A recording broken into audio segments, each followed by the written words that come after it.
Bonjour à tous, je suis Luc et vous êtes sur la chaîne Cœur & Co. Chaque semaine, maintenant, vous avez l'habitude de savoir que j'ai le plaisir et le grand privilège de recevoir des personnalités au parcours de vie extraordinaire et hautement inspirant de par leur vision, leur vécu, leur qualité d'être et la mission parfois étonnante qu'ils ont accepté de relever.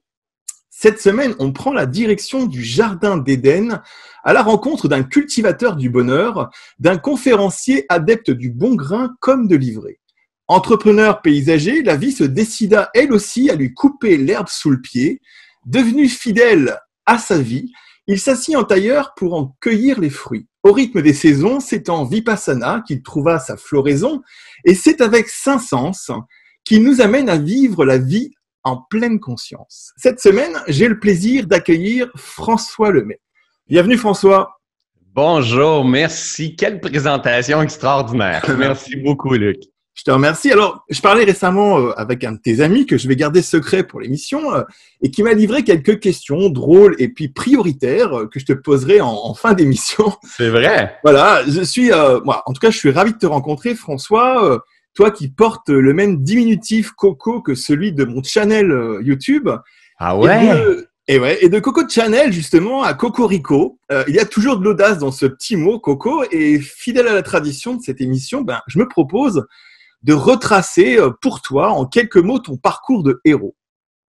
Alors, tu es coach, conférencier, leader de la pleine conscience en francophonie. Tu as créé Kaizen, cette académie, et tu es l'auteur du livre « Tout est toujours parfait ». Alors, tu viens d'une famille simple, un père qui avait une station-service, qui était pompiste, et une mère qui tenait une cantine, je crois. À l'âge de 17 ans, tu commences à être entrepreneur et donc tu t'achètes une tondeuse, tu t'achètes une remorque et tu tonds les pelouses. Alors, tu finis par finalement diriger une entreprise qui va gérer les espaces verts et les jardins avec une vingtaine d'employés et puis tu vas devenir une sorte d'expert jardinier. À la naissance de ton fils, tu vas faire un burn-out qui va changer ta vie. Tu vas alors t'intéresser au développement personnel pour sortir de l'impasse et ça va être une course boulimique de connaissances. Alors, un jour, tu rencontres un conférencier qui va te faire un électrochoc avec une phrase « Nous sommes à la source de tout ce qui se présente dans notre vie ». Et là, tu vas comprendre des choses. Donc, tu vas continuer à faire de la formation, PNL, hypnose. Tu vas essayer d'aller à la maîtrise de ces outils. Et puis, à un moment donné, tu vas rencontrer par hasard dans un atelier quelqu'un qui te parle de méditation. Et là, tu vas décider de commencer Vipassana. Et là, je te propose de me dire qu'est-ce qui se passe ensuite dans ta vie. Wow! Wow! J'adore parce que tu fais un travail exceptionnel. Hein? On vient de commencer l'entrevue et je suis dépassé. Vipassana a littéralement transformé ma vie. Effectivement, j'étais un boulimique de connaissances juste avant. Et Vipassana m'a forcé à m'asseoir et à tourner mon regard, boum, vers l'intérieur. Et probablement, si j'avais entendu quelqu'un comme moi le dire, hein, c'est important de tourner le regard vers l'intérieur, j'aurais fait « Ah oui, c'est important de tourner le regard vers l'intérieur », mais je ne l'aurais jamais fait. Vipassana m'a obligé à le faire parce que Vipassana, c'est des retraites de silence et méditation où est-ce que tu es assis par terre, hein, sur ton coussin de méditation en tailleur, comme vous dites, et tu observes ton esprit à coup d'une heure pendant 10 heures par jour et ce pendant 10 jours de temps. Donc, tu es isolé, pas le droit de lire, pas le droit d'écrire, pas le droit de parler à personne. Donc, ça m'a forcé de regarder à l'intérieur. Et pourtant, j'étais de celui et celle qui regardait à l'intérieur. Et je me rappelle, pendant que j'étais en train de méditer, et je ne trouvais rien à l'intérieur. Hein, j'avais tendance à dire, je trouve rien, il n'y a absolument rien au travers de tout ça. La méditation, c'est pour les granos, c'est pour les hippies, c'est pour ceux qui ont des problèmes, c'est pour... Et je ne trouvais rien, mais la beauté de Vipassana, c'est des enseignements extrêmement puissant. C'est l'enseignement que le Bouddha a apporté c'est pas du bouddhisme par contre, mais c'est l'enseignement que le Bouddha a apporté qui signifie la vision pénétrante de la réalité telle qu'elle est. Donc, en fait, regarder à l'intérieur, à ce moment-là, je ne voyais pas, mais la réalité, c'est qu'il y avait tout un monde si je pouvais apprendre tout simplement à ne pas juger la qualité de ce que je retrouvais à l'intérieur. Et je dirais que la méditation, elle a transformé ma vie, mais elle a davantage apaiser ma vie et développer ma vigilance. Et c'est la vigilance qui a eu le plus gros impact sur tout le reste. De percevoir le subtil. Le subtil en moi, le subtil dans mes schémas, dans mes croyances, le subtil dans mes réactions, le subtil dans le monde extérieur, dans l'énergie. Ça a littéralement transformé ma vie. De cette découverte et de ce que tu es aujourd'hui, parce qu'il y a quand même une énorme évolution. Alors, comment c'est devenu ton métier? Comment c'est devenu ton activité? Ben en fait, moi, aujourd'hui, je l'ai encore plus. J'ai la conviction profonde que plus qu'on réaligne, plus qu'on revient à la source, on ramène la paix à l'intérieur de nous, plus on voit clair. Et moi, Vipassana, c'est un burn-out qui m'a emmené à Vipassana, qui m'a emmené à être boulimique de connaissances, faire plein de formations. Par la suite, Vipassana à la méditation. Donc, tu sais, là, on dit c'est Vipassana, puis on dit que c'est la PNL, puis on dit que c'est l'hypnose, mais la réalité, c'est que c'est le chemin de François et qui a fait ça. Et ça aurait pu être le yoga, ça aurait pu être une marche de Compostelle. En fait, la réalité, c'est que François est revenu à la source de qui il était. À cause qu'il a appris à calmer son mental, il a appris à voir davantage clair à l'intérieur de lui. Donc, Vipassana, la beauté, pour moi, c'est que ça m'a forcé à faire tout ça. Et j'ai commencé plus j'ai calmé mon esprit, plus j'ai commencé à faire la place à, moi j'appelle ça cette fontaine de jouvence qui coule à l'intérieur de nous. Et à un moment donné, ça a fait, mais c'est ce que je dois faire. Je dois éveiller les consciences, je dois dire aux gens c'est à l'intérieur d'eux. Parce que moi, je commençais à ressentir tout ça. Et là, pour moi, ça a été un point pivot hallucinant parce que je n'étais pas capable de parler en public, j'avais pas d'estime de moi, j'avais pas de confiance en moi. Dans ma famille, personne fait ce genre de travail-là. Ça avait aucun bon sens. Vraiment aucun bon sens. Mais c'était tellement puissant ce qui émergeait à travers moi que j'ai eu l'audace d'avancer puis d'avancer un pas à la fois. Et heureusement, encore une fois, que ces enseignements-là sont venus pour me permettre de m'apaiser, mais ça s'est pas fait du jour au lendemain facilement. Hein. J'ai souffert tout le long en cours de route, mais à chaque fois que je revenais à la source, à la base, et c'est encore la même chose aujourd'hui, à chaque fois que je reviens à la source, à la base, tout est déjà là, il manque rien, et c'est de là aujourd'hui que je veux construire ma vie. Donc, il y a une place à l'intérieur de nous qui est l'immobilité parfaite dans cet endroit-là qu'on ressent cette source-là, que certains vont appeler Dieu, que certains vont appeler Chi, que certains vont appeler cette source de vie-là. Il y a une place à l'intérieur de nous. Et moi, mon chemin a passé par Vipassana pour aller découvrir qui je suis véritablement. Mais ça, pour moi, c'est le jeu de la vie. Hein. Il n'y a rien à gagner. Là. C'est à cultiver, justement. J'ai vu que tu es quand même un adepte des exemples de la nature, oui. Des repères avec la nature. En fait, tu viens quand même de là, parce que tu tondais les pelouses des gens. Je trouve ça incroyable que tu aies commencé comme ça. Ouais. Là, je t'ai trouvé un petit poème, une petite citation chinoise pour commencer. Ouais. Alors, cette citation, elle dit, une mauvaise herbe est une plante dont on n'a pas encore trouvé les vertus. Et je trouve qu'elle est géniale. Alors, je me demandais comment tu voyais la pandémie du Covid à travers cette idée qu'une mauvaise herbe était une plante qui n'avait pas encore trouvé sa vertu. Alors, si le Covid est une mauvaise herbe, qu'est-ce que tu en penses? En fait, la mauvaise herbe, c'est notre perception. C'est notre façon de percevoir la vie. Le vivant, il est parfait. Le vivant, il est complet. C'est juste on n'est pas assez intelligent pour comprendre pourquoi tout a sa cause, pourquoi tout a son effet, pourquoi tout... C'est Lavoisier qui disait « Rien ne se perd, rien ne se crée, tout se transforme, tout a sa raison d'être. » C'est juste qu'on n'est pas assez intelligent. Pour moi, le COVID, j'ai eu besoin de m'adapter, j'ai perdu énormément. Il a fallu que je me secoue, je me relève en disant « OK, voici l'expression de la vie maintenant. » Une des capacités de l'être humain, une des plus grandes capacités de l'être humain, c'est sa faculté de s'adapter à ce qui est. Donc, et ça se développe en cours de route. Donc, une mauvaise herbe, je suis totalement d'accord avec ton poème, cette citation-là. C'est comme, on sait juste pas son rôle, mais elle est tellement essentielle dans cette nature-là.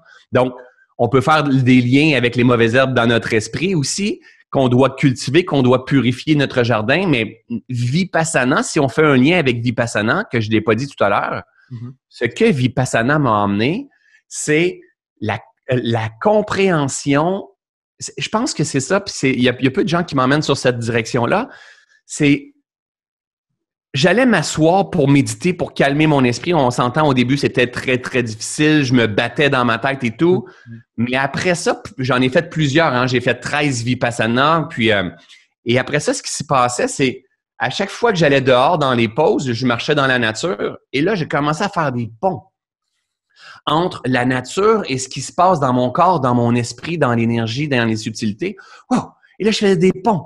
Et là, à partir de ce moment-là, ça a été un éveil hallucinant en me disant mais oui, c'est une vérité essentielle. Et aujourd'hui, mais moi, j'adore tout ce qui est religion, tout ce que l'homme a créé, la Bible, le Coran, j'adore tout ça. Mais moi, je m'incline devant la vie, devant Dieu, devant la nature. Moi, pour moi, c'est pas distorsionné, donc c'est ce que je cherche à respecter. Et l'arrivée donc de cette pandémie, pour toi, ça a eu quel effet en fait dans ta vie? Temporairement, j'ai eu, ça a duré 3 heures, ma réaction, moi, mais j'ai eu une bonne réaction parce que en fait, j'avais plein de projets, j'étais un homme de projet. Je partais en tournée de conférence avec un humoriste bien connu ici qui s'appelle Jérémy Domé.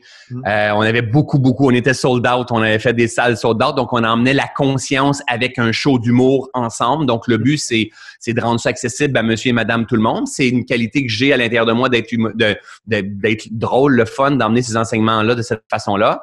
Et combiné avec Jérémy, qui est un humoriste, on faisait une équipe extraordinaire. En plus, j'avais une tournée de conférences à l'international, j'avais des bootcamps, on avait plein de choses qui étaient là, des projets extrêmement stimulants qui, malheureusement ou heureusement aujourd'hui, j'ai dû m'incliner, puis on a tout remboursé les gens, ce qui représente beaucoup d'argent dans notre cas.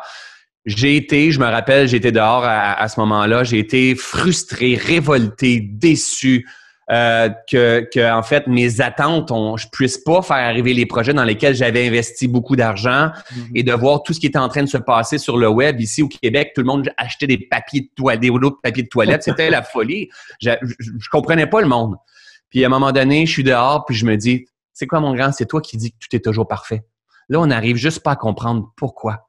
Mais en fait, et j'ai la grosse chair de poule pendant que je te le dis, fais confiance. Trust, moi, je dis souvent, trust the process. Tu vois juste pas loin, mais tout a sa raison d'être dans l'histoire, tout a sa raison d'être dans ta vie, ton burn-out, ton accident de moto, ta faillite, ta séparation, avec plein de gens qui t'accompagnent. Là, maintenant, ça fait plusieurs années que nous, les éveilleurs de conscience, comme toi, comme moi, comme plusieurs qui regardent cette vidéo-là, on veut que les choses se transforment. On est en train d'être aidés en ce moment, là. Mais véritablement aidés. Il y a une énorme contraction de masse à l'échelle humanitaire qui est en train de se produire. Puis après chaque contraction, ce que la nature nous enseigne, après chaque contraction vient l'équivalent en expansion. Soyons honnêtes, il y a un éveil de masse qui est en train de se produire comme ça l'a jamais été, en fait. Depuis que moi, je suis vivant, j'ai jamais vu ça. Tout a sa raison d'être. Maintenant, apprenons, et c'est pas facile, apprenons à s'incliner devant la vie en ce moment et ayons la foi en le grand processus universel. Moi, c'est là que je marche. Et vous savez, quand je suis là-dedans, je préserve la paix, je préserve mon centre, mon équanimité. Et tout se replace. Donc, j'ai eu besoin de mettre un genou à terre, mais je me suis secoué et je me suis relevé et c'est comme si… c'est tellement parfait. C'est tellement parfait. Par contre, il a fallu que je m'incline sur le fait que la vie se passait pas comme je le voulais. Exact. Alors, justement, en fonction de ça, moi, j'ai été étonné parce qu'en discutant avec pas mal de gens là, du Québec que j'ai pu interviewer, en fait, je voulais te poser une question que j'ai posée à tous ces gens. Je voulais savoir si, en fait, pendant la période où tu t'es retrouvé obligé de rester chez toi, en fait, est-ce que tu as eu l'impression de découvrir une partie de toi que tu connaissais plus? Ouais, beaucoup. En fait, ça m'a emmené à comprendre que même si je suis un intervenant en développement personnel, j'accompagne plein de personnes, je me réalisais énormément, ma vie n'avait pas beaucoup de sens. Ah ouais? Ouais. Parce que, en fait, une de mes valeurs les plus grandes, c'est la liberté, le plaisir. Et je suis privilégié aujourd'hui. Il y a des gens de partout dans le monde qui me demandent des conférences, de participer à des projets, des congrès, pour entrer dans mes programmes, dans mes retraites. Il y a une abondance hallucinante. Sauf que quand il y en a beaucoup, on contribue, qui est une de mes valeurs. J'ai un impact énorme qui est une de mes valeurs, mais je perds aussi ma liberté. Et dans cette liberté-là, si je perds la liberté, donc j'ai moins de temps, je perds aussi du plaisir avec le temps.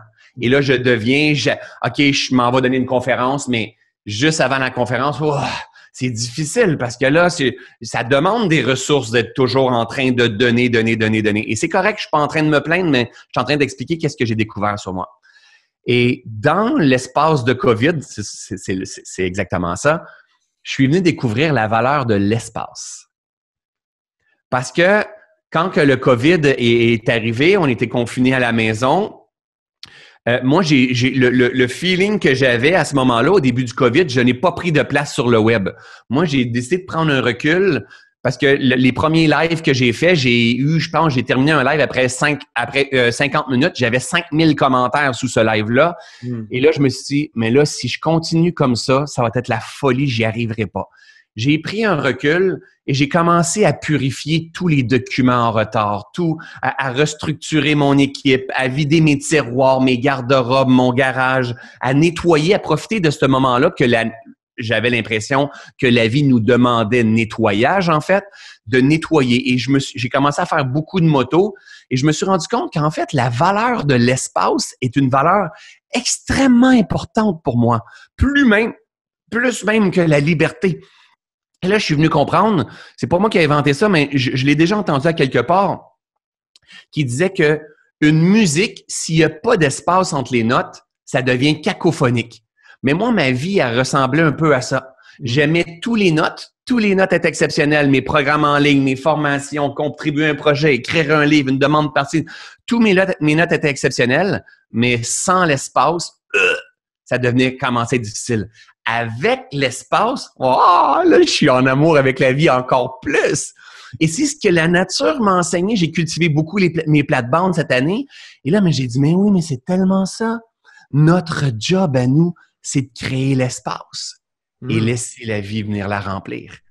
Et là, j'ai allumé. Donc, j'ai compris que pour moi, François Lemay, j'ai besoin viscéral d'avoir de l'espace pour pouvoir fonctionner de la source. C'est ce que ça m'a emmené de façon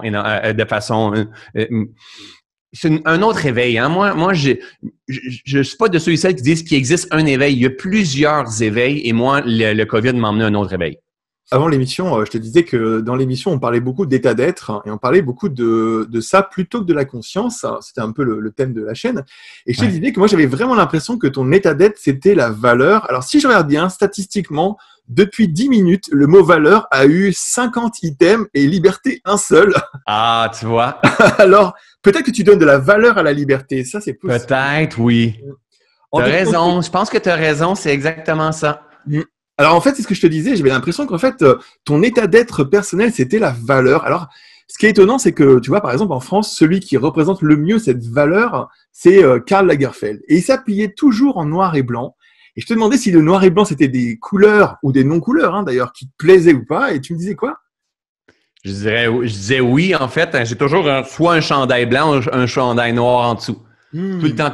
Des fois, c'est tout simplement en noir et en blanc, mais c'est pas pour une raison particulière. Ça dépend le feeling du moment. C'est rigolo. Alors, ce qui est d'autant plus rigolo, c'est que ton image, pendant qu'on se parle, elle passe de blanc à noir régulièrement. Je sais pas pourquoi. Ah ouais? On dirait que ta caméra, elle fait un changement de focus. Et là, ça l'a fait 2 fois, ça fait blanc-noir, blanc-noir. Bon, on va dire que cette hypothèse pourrait tenir le coup. On va continuer l'émission avec l'hypothèse que ton état d'être, c'est la valeur. Alors, la valeur, a priori, c'est quelque chose d'unique, moi, je trouve, parce que ça permet à des choses qui n'ont, entre guillemets, pas grand-chose, de devenir exceptionnelles parce qu'on leur donne une valeur. Et c'est pas toujours nécessairement utile d'avoir de la conscience. Tu peux avoir de la valeur sans de la conscience. Ça a à peu près le même effet. Je suis pas sûr que Karl Lagerfeld, il a beaucoup travaillé sur la conscience, mais il a beaucoup travaillé sur la valeur et ça l'a rendu exceptionnel. Mais tu vois, là, tu me fais allumer et probablement parce que je me vois avec ma communauté et le désir profond, c'est je veux qu'ils se rendent compte qui ils sont vraiment.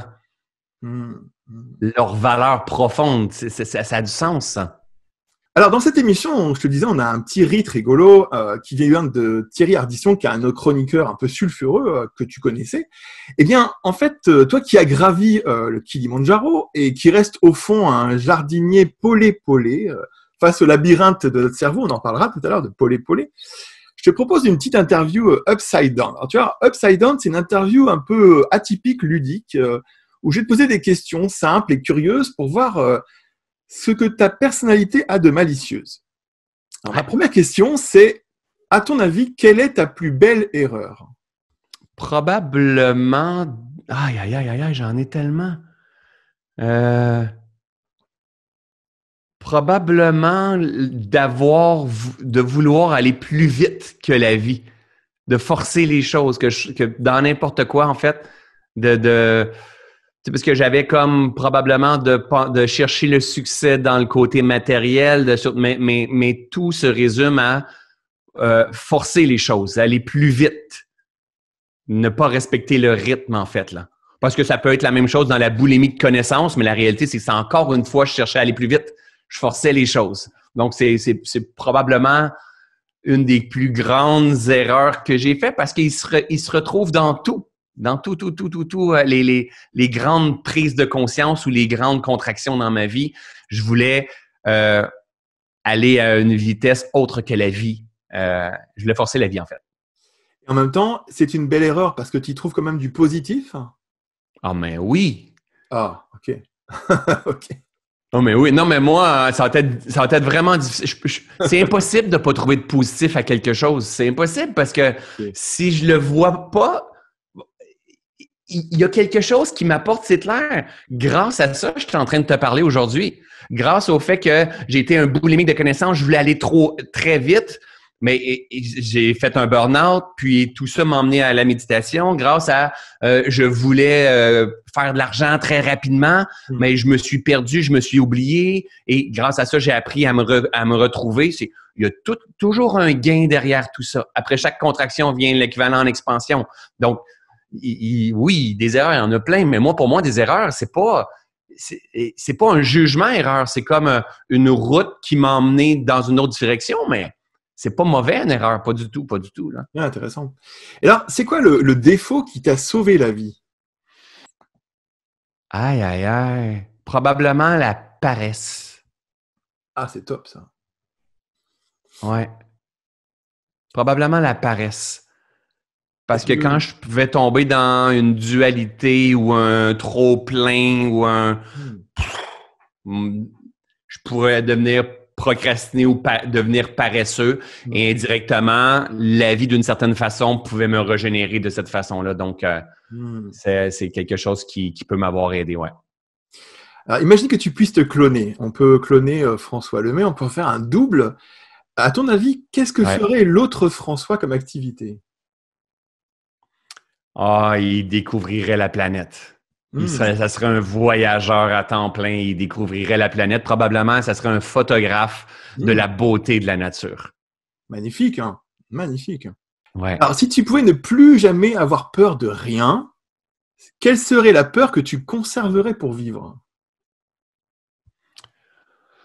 J'ai pas peur de beaucoup de choses aujourd'hui. Et si j'ai des peurs, je les accueille. Mais la peur que je garderais pour vivre, je sais pas si on peut dire que c'est la peur. Moi, j'ai pas peur de mourir, mais par contre, je le garde en tête pour vivre. Donc, en sachant que, tu sais quoi, je vais mourir. Donc là, ma petite fille, elle a 9 ans, mon garçon a 15 ans, ma femme, tu sais, on est dans une certaine période de notre vie, ça va bien, mais en même temps, on va tout perdre ça à un moment donné. Est-ce qu'on en est conscient? Donc, c'est peut-être pas nécessairement une peur, mais préserve cela dans ta tête que tu vas disparaître. Là. Hier, moi et ma conjointe, on parlait de sa tante, en fait, qui est dans les derniers 1000. Et on parlait de son mari et tout, puis on disait, tu sais, ma chérie, c'est sûr qu'on va vivre ça un jour, c'est sûr. Puis on va peut-être perdre un enfant avant, on va peut-être perdre... ça nous secoue, mais c'est là qu'il faut vivre. Hein? Donc, c'est cette conscience-là. Il y a une peur, mais de dire c'est ici qu'il faut vivre. C'est rigolo parce que moi, j'avais pensé que dans les prochaines années, j'allais lancer un programme en France qui s'appelle Fuck la mort, parce que je disais non, on va pas mourir, c'est sûr. Alors, c'est drôle parce que je me dis... Moi, je te dis le contraire. On va tous mourir. C'est ça. Toi, c'est blanc, moi, c'est noir. Tu vois, on en est encore à la valeur. Blanc, noir. Et ça fait partie de la vie. La mort fait partie de la vie. OK, là, je dis que non. Alors, on verra plus. Et en même temps, c'est tout simplement une étape, une transition, un switch de fréquence. C'est pas mauvais, c'est pas négatif, c'est pas l'échec, c'est pas noir ou blanc, c'est noir et blanc. C'est juste un switch de fréquence. On va juste percevoir les choses autrement. C'est ma perception. OK, no problème. Alors, si tu pouvais croire à quelque chose pendant un an, auquel tu crois pas aujourd'hui, tu vois, si tu pouvais te dire, allez, je crois en un truc nouveau pendant un an et un jour, à quoi tu croirais? Ah, t'as des bonnes questions. Si je pouvais croire en quelque chose pendant un an ou une journée. Mais si je pouvais y croire pour qu'elle me permette de matérialiser quelque chose, c'est ça? C'est ça. Et tu te dis, bah tiens, j'ai envie de croire que j'ai une Que jambe en mousse, et voilà. Parce que je suis capable de voler. Voilà, un truc comme ça. Et voilà, c'est ça. Donc tu Ah dirais oui. que tu voudrais croire que tu voles pendant un an. Ok. Ah oui, hein, je peux. Non, mais je voudrais croire parce que je voudrais voler. Je voudrais pas le croire pour le croire. Je veux le croire parce que je veux voler. Si je le crois et je suis en mesure de le faire et que je peux voler, mais oui, je veux voler, moi. Ok. Alors, je voulais savoir, en fait, les gens qui t'aiment, qu'est-ce qu'ils voient de toi que tu ne vois jamais de toi? Wow, que je ne vois pas. Mm. Je sais qu'est-ce qu'ils peuvent probablement voir, mais les gens qui m'aiment, qu'est-ce qu'ils voient que moi, je ne vois pas? C'est ça. Bonne question encore. Mhm. Tu les as, les questions, toi? Mhm.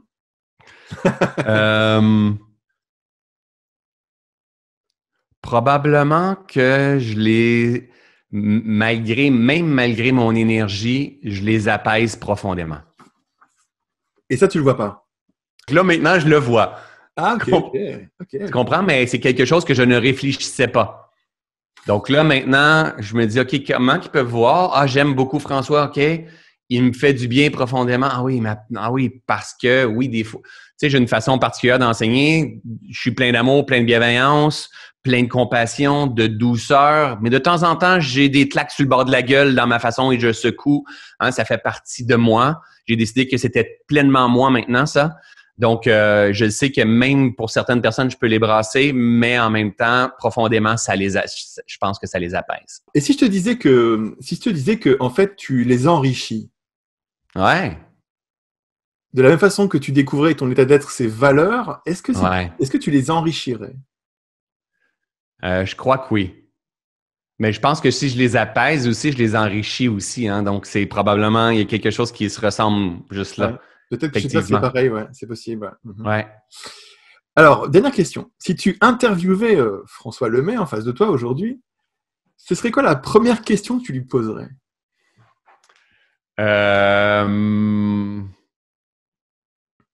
Selon toi, qu'est-ce qui est le moins bien compris dans tout l'univers du développement personnel ou de l'éveil de conscience ou qu'est-ce qui est l'élément le moins bien compris? Et tu répondrais quoi alors? Que tout est énergie. Hmm.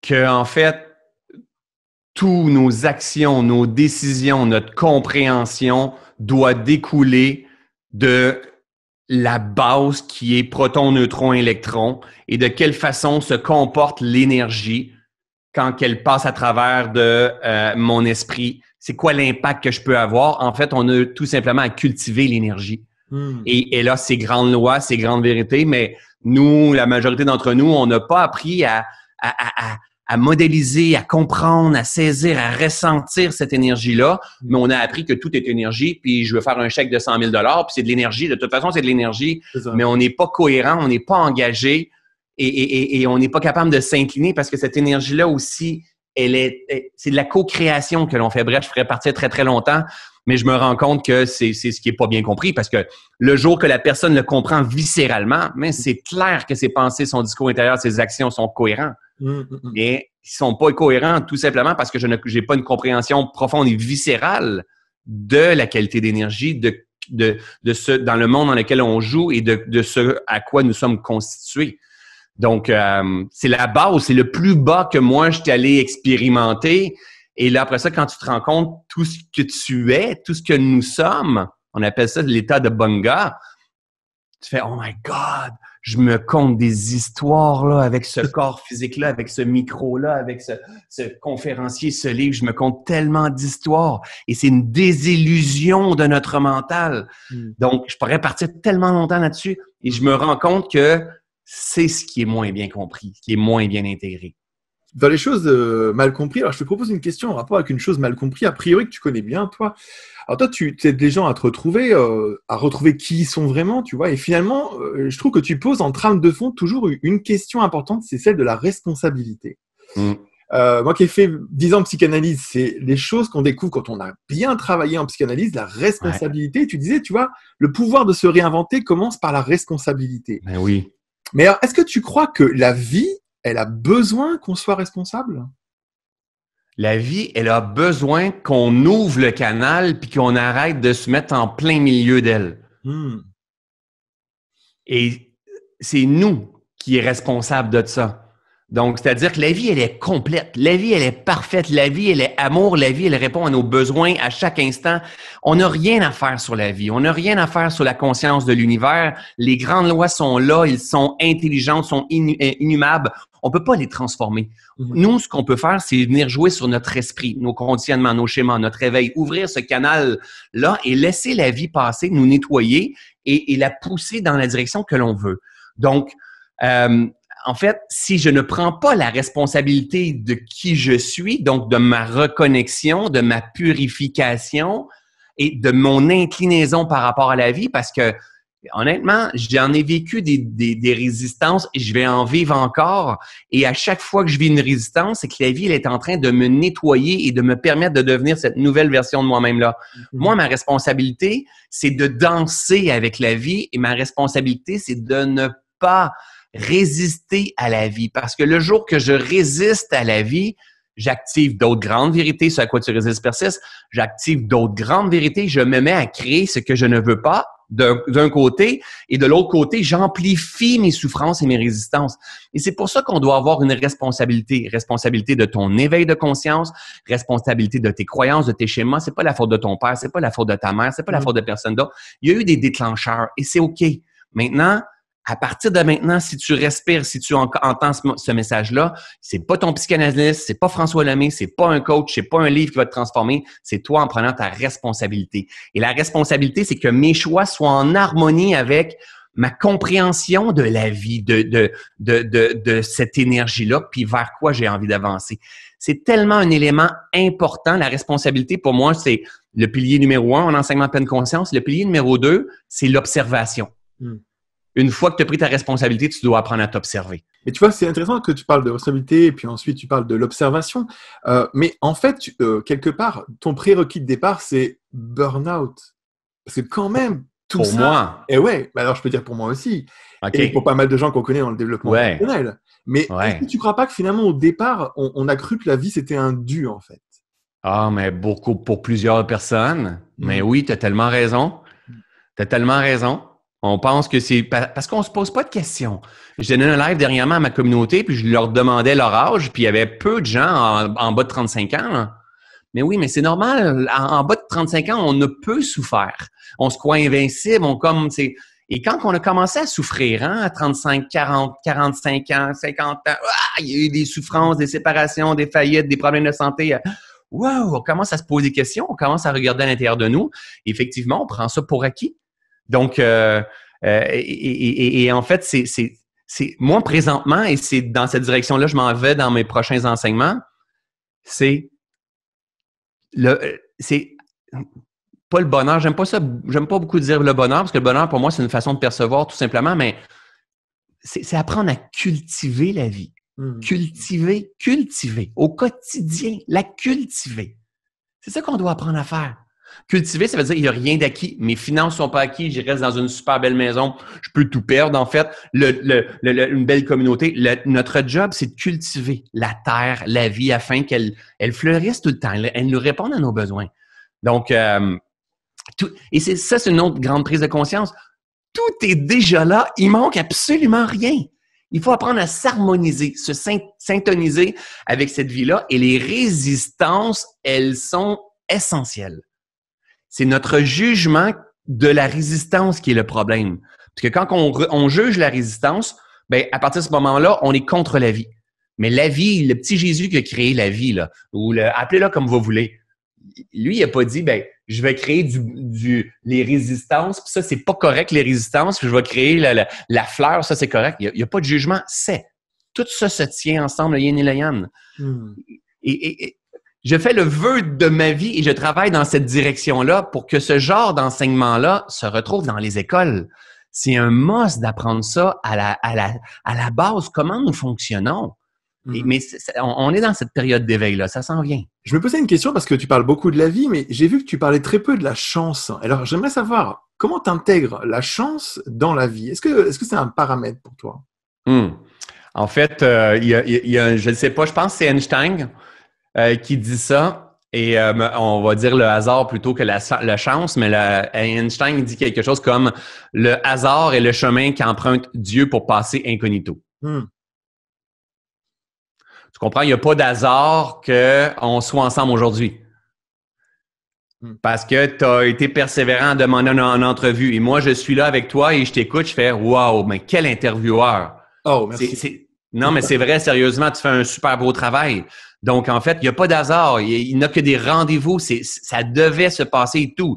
Donc, de temps en temps, on va avoir un coup de chance. Cette maison-là, de façon extraordinaire. On l'a vu v'là 2 ans. On a regardé la maison des gens riches et célèbres. Nous, on l'a vu v'là 2 ans. Puis on n'avait pas les moyens de s'acheter ça. Puis là, notre vie, elle s'est transformée. On a eu davantage de moyens.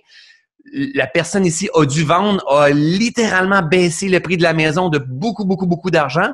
Et par concours de circonstances, boum, on était le premier à le voir sur Internet, puis on a acheté la maison. On n'aurait jamais cru ça. Et c'est la chance?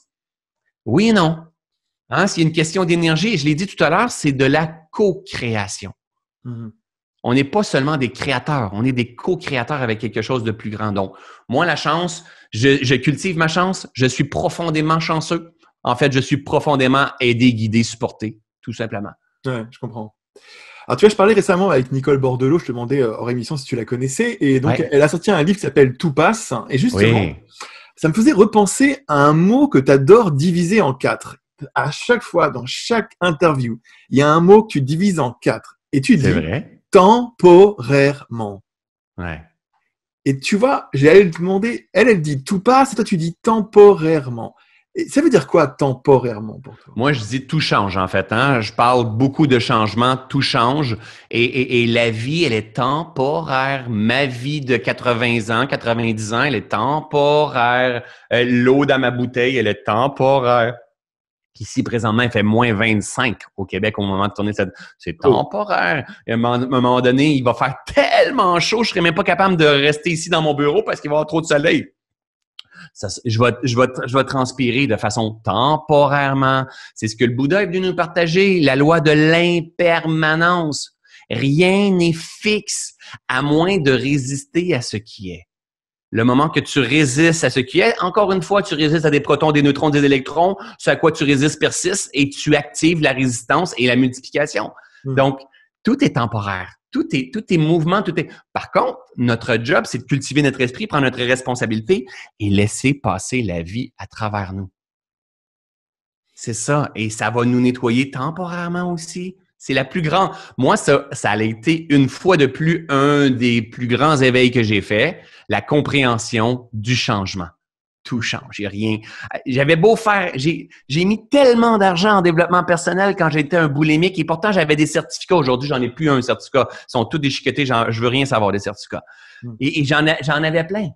Et Vipassana m'a emmené la compréhension et pourtant il dit tellement souvent, il dit en sanskrit Anicca, Anicca, Anicca, Anicca. Anicca, c'est le changement, l'impermanence. C'est le fondement. Tout est énergie. Et tout de suite en dessous, la deuxième loi la plus importante, c'est que tout est mouvement, tout est changement. Donc, c'est la même affaire que tout passe ou que temporairement. Et souvent, il y a des gens qui me disent, on prend dans le cas du COVID, mais qu'est-ce qu'il dit? C'est temporaire, ça, François! C'est leur peur qui parle. C'est la peur de se faire avoir, de se faire contrôler. C'est un manque de foi en le vivant. Le vivant, il est profondément temporaire. Hein? Il apparaît. Ma plante, là, et à l'extérieur, ici, je regarde, j'ai des feuilles, j'ai des arbres, mais ils n'ont pas de feuilles, mais temporairement. Mais les feuilles vont revenir, mais oui, mais temporairement. Et les feuilles vont changer de couleur, elles vont tomber, mais oui, mais temporairement. Mais ils vont revenir, mais temporairement.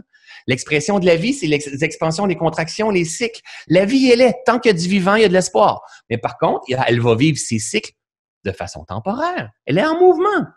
C'est une vérité dans tout. Est-ce que c'est vrai que tu dis ça quand tu manges de la poutine? Oui.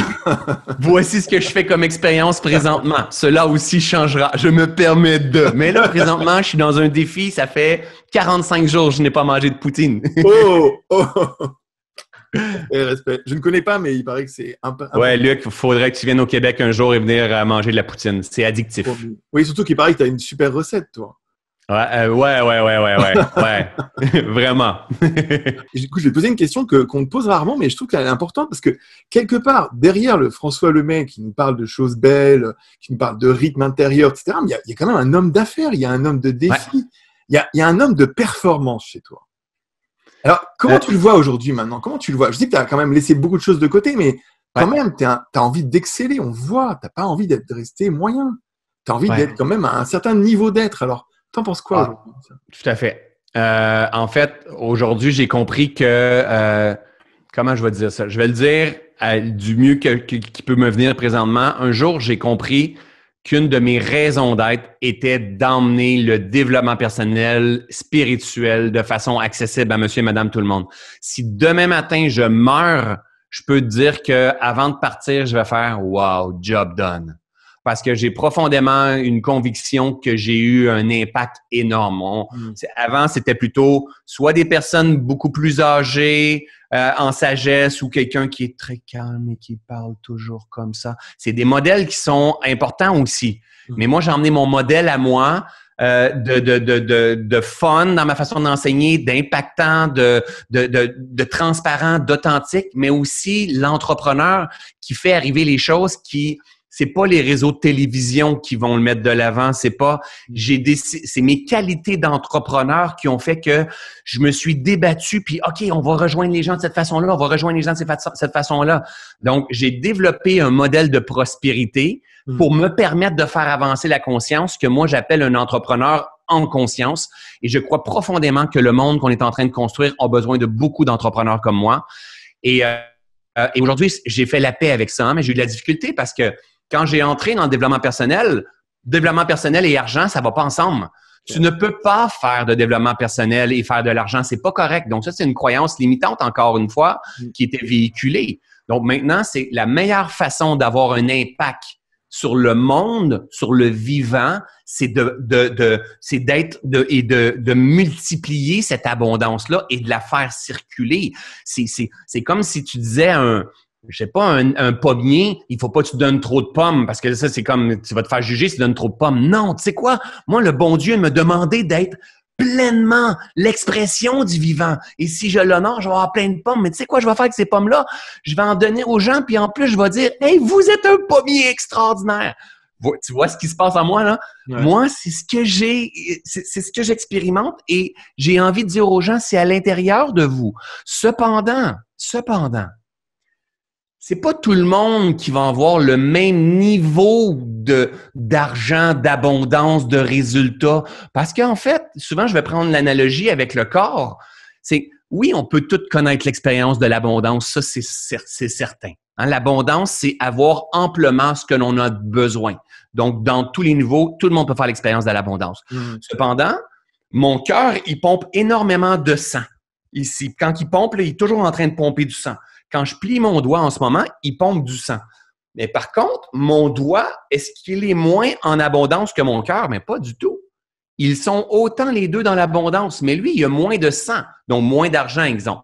Il a moins de sang. Mais oui, mais si tu lui donnes le sang qui va dans le cœur, il va exploser, ça ne fonctionnera pas. Donc, en fait, on n'a pas à juger sur où est-ce que tu es rendu, le monde que tu touches ou l'argent que tu fais, mais plutôt, est-ce que tu as un sentiment, et c'est vers ça que je marche et que je crois que l'on doit marcher, est-ce que tu as le sentiment de complétude? Et si tu as le sentiment de complétude, tu as la paix d'esprit, tu es en connexion avec ce qui est. Pour ce qui est de la performance, non. Aujourd'hui, j'ai envie de me libérer et non de performer. Donc, aujourd'hui, j'ai un énorme détachement sur les choses qui ne fonctionnent pas. Je m'incline parce qu'en fait, je sais tout simplement que la vie me demande un peu plus d'humilité, mon grand François Lemay. Tu vois, tu peux t'incliner cette fois-ci. Je suis toujours en train d'apprendre.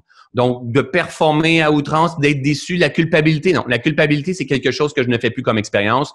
Ça, je suis assez vigilant pour ne même plus glisser là. Et par contre, j'aime me réaliser, j'aime me libérer. Ce que j'aime, c'est me libérer de ma perception de ce que je crois qu'est la vie. Ah, vers ça, je marche. Ça, c'est sûr. Tu vois, j'ai réfléchi à la réponse que tu allais faire à cette question et en même temps, il me venait une citation que j'avais trouvée toujours en rapport avec les herbes, décidément. Et la citation, c'était « La fortune est pour la vie ce que la rosée est pour l'herbe ». Et je me demandais, en fait, si toi, tu n'étais pas justement… Tu vois, ça exprime ce que tu as dit tout à l'heure. Hein, c'est temporaire. Non. Cependant, nous sommes des agriculteurs, des cultivateurs.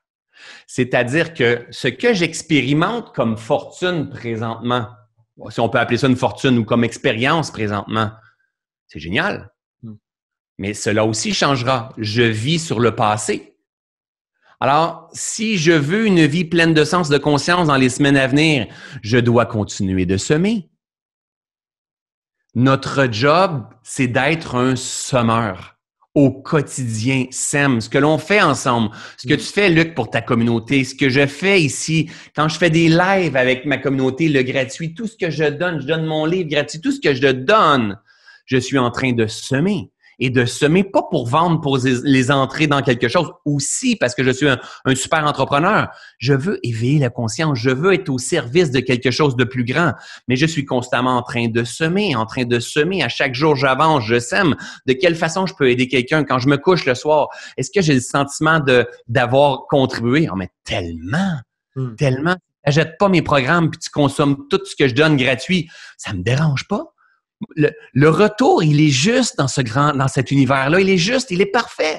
Ce que tu sèmes, tu le récoltes. Tu vas peut-être pas le récolter de la personne même, mais tu vas le récolter par ce qu'on a appelé tout à l'heure la chance. Il y a quelque chose qui va se produire, qui va venir d'ailleurs. Mais oui, mais tu l'as cultivé, tu as semé.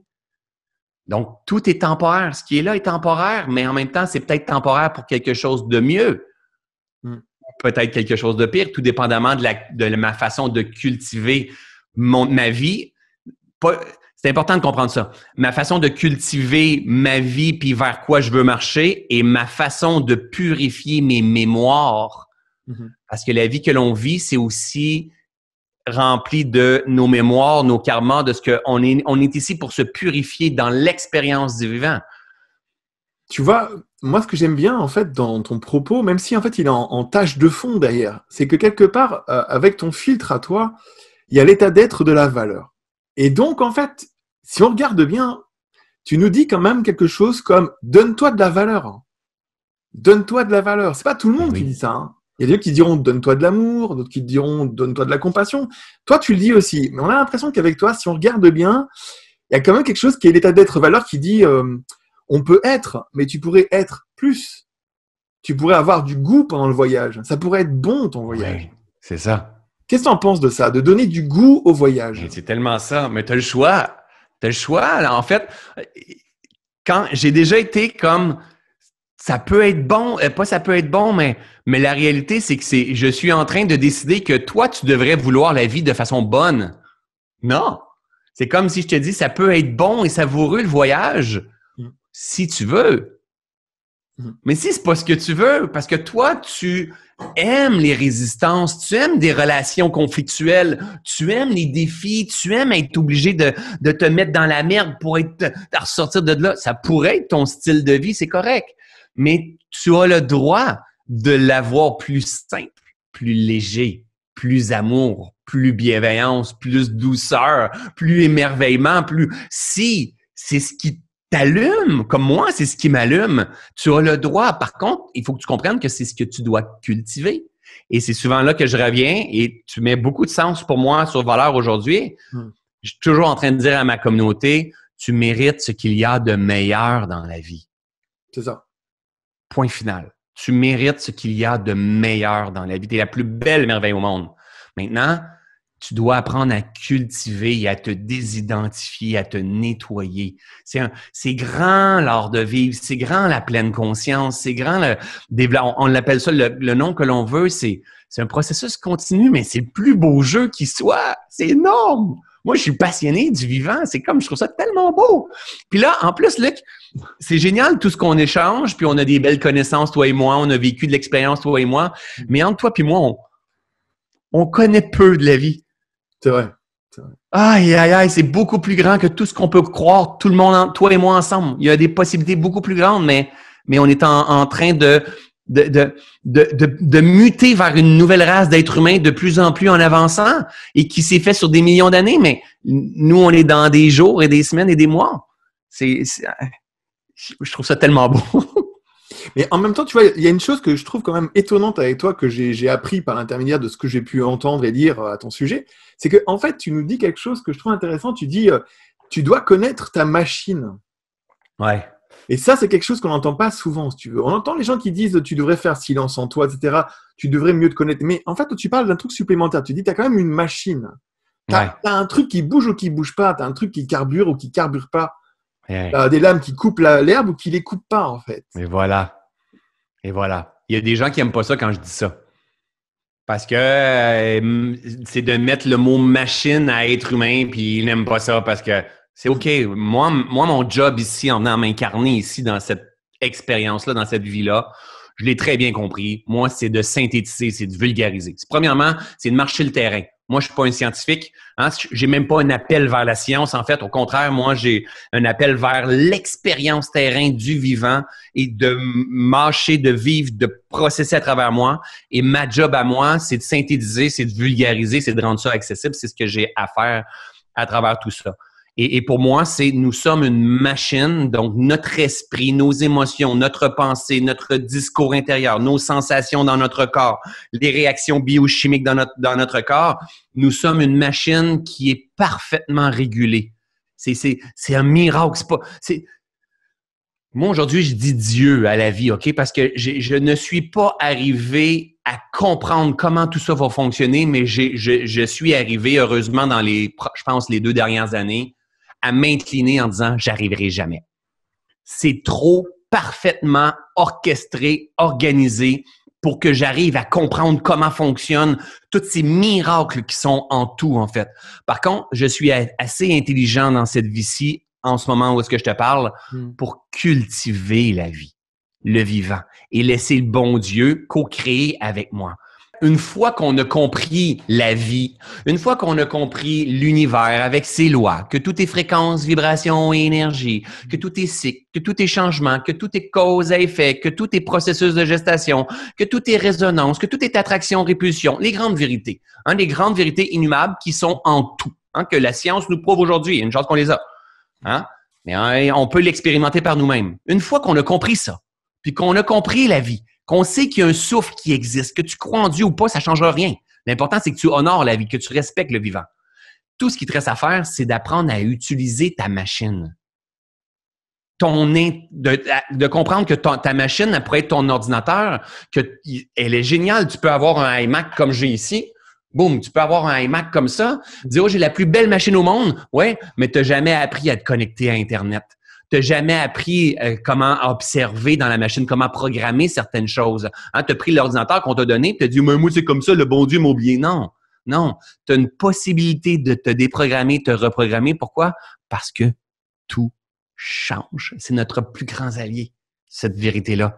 Tout change, toutes les fréquences, vibrations, énergie. Alors, tu dois réapprendre à devenir maître de toi, connaître ta machine et utiliser les outils qui sont partagés, notamment la méditation et plein d'autres outils qui sont partagés pour mieux te connaître, t'apaiser, te recentrer et ramener une cohérence dans un alignement dans ta machine. C'est là que le travail doit se faire, en fait. Pour finir, j'ai une petite question d'un de tes amis cachés, un de tes amis secrets, qui voulait absolument te poser une question parce qu'il avait l'assurance que tu avais un enseignement que tu ne partageais avec personne. Et donc, il voulait absolument savoir. Alors, il disait que cet enseignement s'appelait « I am an excellent receiver ». Il disait, voilà, il faudra que tu appelles ça comme ça. Tu dis « Je suis un excellent receiver ». Et la question de ton ami, c'était quel est l'enseignement derrière le fait que tu conserves l'argent qu'on te donne pour les bonnes blagues? Oh, ça, c'est drôle. En fait,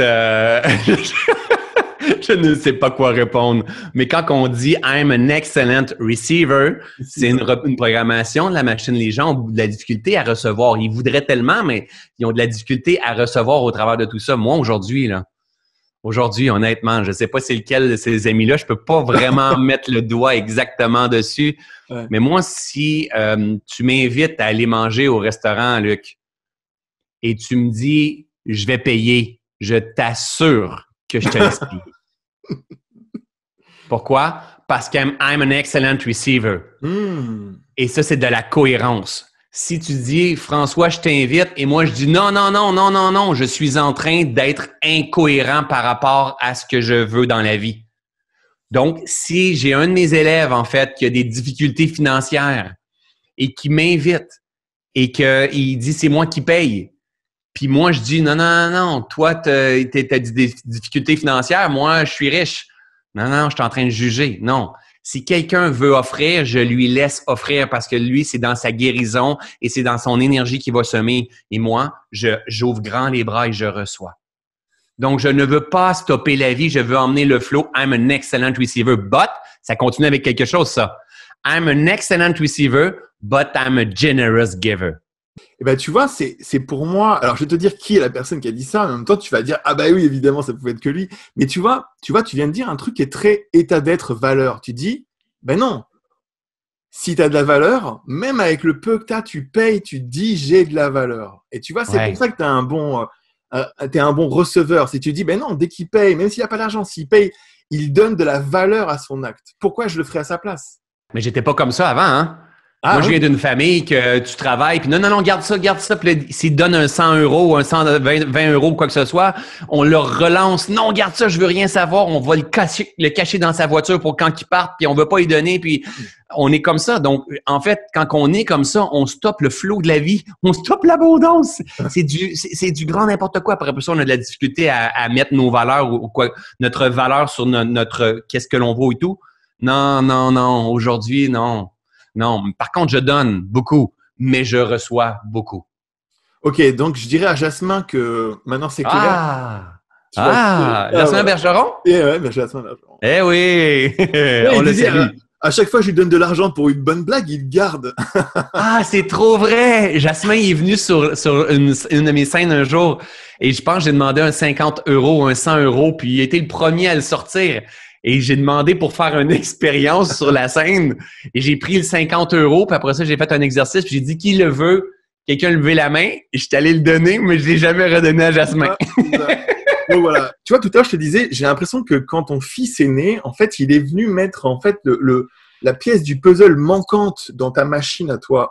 Alors, si toi, tu es un état d'être valeur, c'est-à-dire que tu as cette vision toujours de prendre les choses et de leur donner une valeur, quel que soit ce que tu prends, en fait. Hein. À ton avis, qu'est-ce qu'il est, ton fils, pour toi? Il t'a amené quoi, ton fils? Ah là là! Ouais, c'est clair que mon fils, ça a été mon point pivot. Hein? Ça a été... Pour moi et mon fils, c'est un pacte qu'on a fait. C'est clair en venant s'incarner encore dans cette vie-ci ensemble. Quel... Tu le vois il est venu brasser quelque chose, mon garçon. Ouais. Il est venu, je sais pas, il m'a emmené en fait une... Qu'est-ce qu'il pourrait avoir, sa qualité d'être pourrait avoir fait? C'est comme s'il venait faire exploser tous mes fondamentaux. Wow! Qu'est-ce que j'ai à faire? Est-ce que c'est correct la façon de vivre cette vie-là, en fait? Et à regarder beaucoup à l'intérieur de moi, mais ce que j'essaie de voir à la naissance, j'essaie de voir ici aujourd'hui. Mm-hmm. Mon garçon, ce que lui m'a enseigné le plus, pas par ses mots, mais parce que j'ai eu une séparation avec sa maman par la suite. Hein, on est à 4 heures de distance, moi et mon garçon. Je l'ai les week-ends et tout. Ça a été probablement l'amour inconditionnel et le détachement. Vraiment, le détachement, c'est Et je suis profondément convaincu que lui, il est venu ici comme un grand maître pour me permettre de me connaître. Et moi, je continue de faire la même chose pour lui dans la vie et on se fait grandir. C'est une conviction intérieure et j'ai une relation papa-fils, là, quand même, ami aussi, mais papa-fils et c'est pas un grand maître non, c'est une relation, 2020-21 comme normal. Mais en même temps, il y a quelque chose dans nos âmes qui se reconnaît, qui se respecte, qui danse ensemble, c'est comme deux molécules, hein, qui créent quelque chose d'autre. On a notre raison d'être les deux, un pour l'autre dans la vie. François, je te remercie. J'ai passé un moment magnifique avec toi. Moi aussi. Grand merci à toi. Je suis ravi d'avoir eu le temps de discuter avec toi. On a largement dépassé ce qui m'était autorisé. Je suis ravi. Ouais, et moi, je veux te dire, j'ai envie beaucoup d'entrevues et sans rien enlever à personne d'autre, mais tu fais un travail extraordinaire. Tu le fais à partir de la bonne place. Tu as des belles recherches. Tu donnes beaucoup à ta communauté. Je suis très, très, très content d'avoir dit oui à notre entrevue et ça me fait vraiment plaisir. Je te remercie. Merci aussi à vous qui avez suivi l'émission. Merci d'avoir attendu jusqu'à la fin pour savoir ce que Jasmin Bergeron allait demander à François Lemay. Vous pouvez appuyer sur un petit bouton pour vous abonner. Vous pouvez aussi aller sur les différentes pages de François, donc sur son site internet academykaizen.com, je crois que c'est ça. Facebook, François Lemay conférencier, il me semble que c'est ça. Oui, exact. Voilà. Est-ce qu'il y a d'autres endroits où on peut trouver des éléments importants? Je crois qu'idéalement, c'est de venir sur ma page Facebook. Juste, il y a une première publication en haut. Je donne 4 méditations gratuites. L'idéal, c'est que tu viens sur Facebook, tu viens sur ma page et tu vas tout voir de moi par la suite. Là. Tout est là.